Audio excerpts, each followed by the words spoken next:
PSA Reloaded, man. It's your boy T-Letter, man. Subscribe to the channel. Follow me on Twitter, Instagram, where to follow your boy at. Hit the like button, man. Y'all see the title of this one, man. Let's talk about it.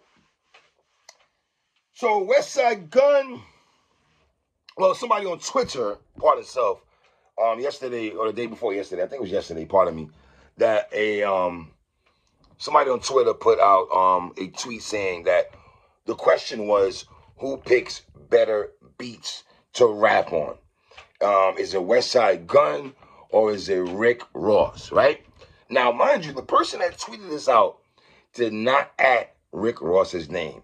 They did not add Westside Gunn's name, right? So obviously, Westside Gunn must have saw the tweet and he decided to respond. And what did he say in his tweet? He said, please don't be disrespectful. With a LOL, Ross is definitely in the elite, though.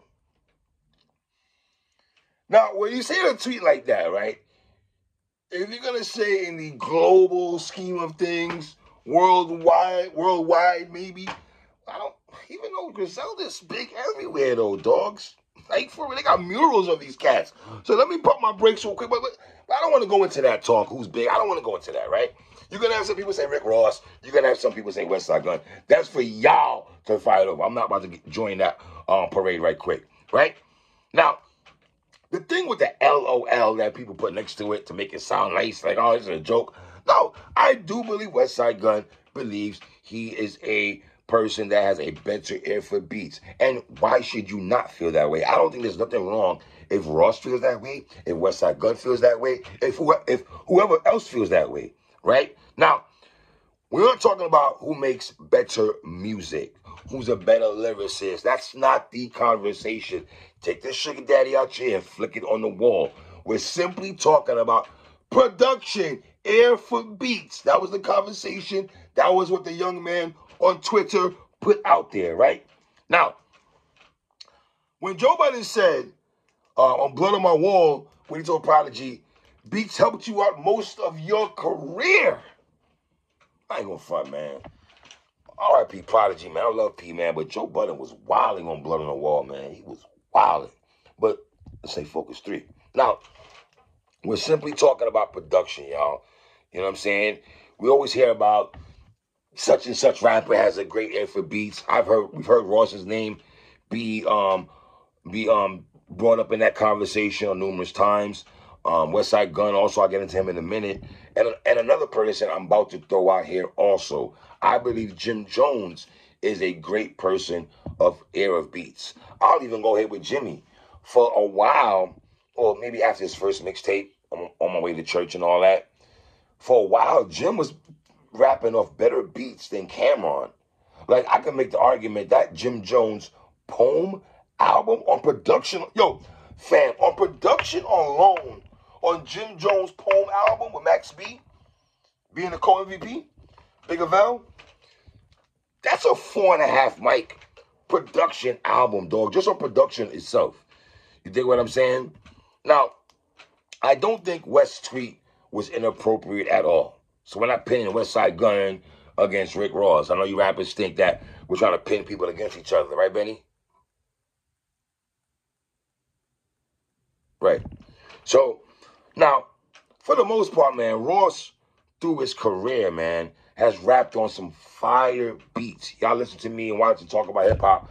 I felt in my past life, I should have been a producer because I just love beats, man. I'm a sucker for beats. I love production, man. You know what I'm saying? Just, some people are crazy for how people put their rhymes together. I'm not saying I'm not one of those guys because I am, but I am also a person, the Havocs of the world, the Justice Leagues of the world, Heatmakers, Large Professor, Marley Marl, you know what I'm saying? Like Primo, like Dr. Dre, DJ Quick, Battle Cat, you know what I'm saying? Like, DJ Toomp, all these brothers, right? Metro Boomin, all these brothers that's in production, right? I'm a sucker for brothers that's behind the boards and trying to compose a beat. Shout out to P.A. Dre again because I felt he did an awesome job on R.J. Payne's project on the strength of R.J. Payne's doing a project based on New Jack City. So you kind of have to go into a movie bag now as a producer, not the regular beats you drop for a man to spit on. These beats got to kind of coincide like almost a movie. You dig what I'm saying? Right? Now, Ross' last album, only on production. If you want to say the totality of the album, I wasn't a big fan of the album, and I rock with Ross. But some of the beats were still fire. It just overall, the songs are just, you know? But the beat for Elvis Presley by Rick Ross is fire. The hustling beat he had back in the day is fire. The BMF beat with Styles P is fire. I think I'm Big Meech. Larry Hoover, that beat is crazy. Stay Scheming beat. The Stay Scheming beat. 400 for the lawyer, though. Ross is wild on Drake had a fire verse on there, but that's neither here nor there. Mafia music beat when he's getting that 50 Cent. The Idols become Rivals beat is fire. Dice Pineapples is fire. Santori Grease is fire. The Triller intro is fire.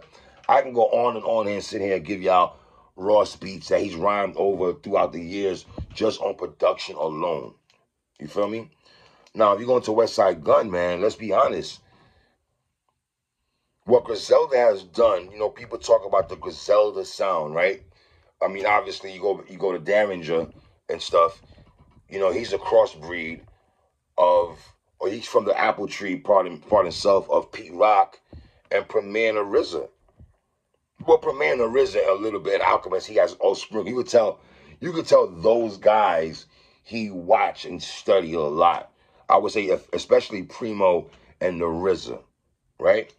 But Westside Gunn's ear for beats cannot be denied. If you go to, and listen, I'm not talking about rhymes. We know Benny and Conway is a better MC than Westside Gunn. But I've also said about Westside Gunn also, not for nothing, he has a lot of dope projects. And why he has a lot of dope projects, in my opinion, is the production that has saved him a lot. The Pissy Work beat. And let me just say, man, like I said, I love the beats that Westside Gunn actually raps off, man. You know, they bring back that golden era feel of production. And didn't Benny say, I want to say around the time when Tanner Talk 3 was out, I think I might have interviewed Benny. He might have told me this. Or I read this before, in the sense of when he did Tanner Talk 3, I know Westside Gunn was instrumental in that project. He played a big part in that project.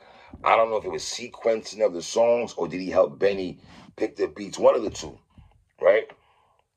But if you go back to Westside Gunn, looking like the Greatest Love with Benny, that beat is fire.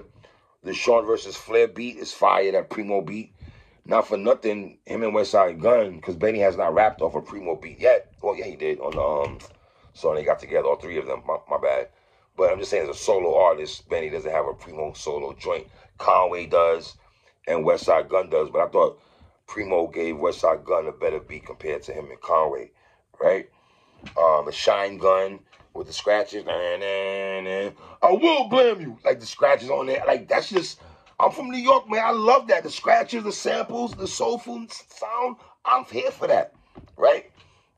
The D. Malenko beat, the Sabu beat. These are all beats that Westside Gunn has rapped on, man. Now, you know, he just picked up, Rome Streets is now Griselda now. And I'm pretty sure that Westside Gunn is going to be very integral in the sense of he's going to play a big part of maybe helping Rome Streets pick production or stuff or certain beats he should rap on. You know, any beat that you've seen that Westside Gunn and Rome Streets have rapped on has been dope. You know, Westside Gunn works with a slew of producers, not just Damager. He'll work with a J.R. Swift. He'll work with a Camouflage. He'll work with a Cartoon Beats. He'll work with a Conductor Williams. Conductor. He'll work with a Danny LaFleur. He'll work with a Beat Butcher. And all those guys place him with fire beats, man. The Michael Irvin beat is fire. The No Vacancy beat is fire. The Jose Canseco beat is fire with Stove Guard. You dig what I'm saying? Soulful beats. So, for me, I think both these brothers have ears for beats. I mean, Ross has a more, because Westside Gunn beats is probably more grimy, mixed with some soulful sound, right? With the samples and stuff.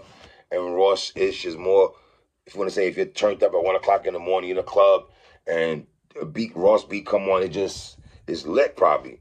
You feel me? So you can't really say who has a better ear for beats. Even I would say lately, as of late though, I do like the beats that Westside Gunn has. As of lately, last couple years in fact, I have liked the beats Westside Gunn had like raps on more than him. You know what I'm saying? This is my opinion. Man, you know what I'm saying? So it's your boy 3 Letter Man. Subscribe to the channel. Y'all know the vibes, man. One.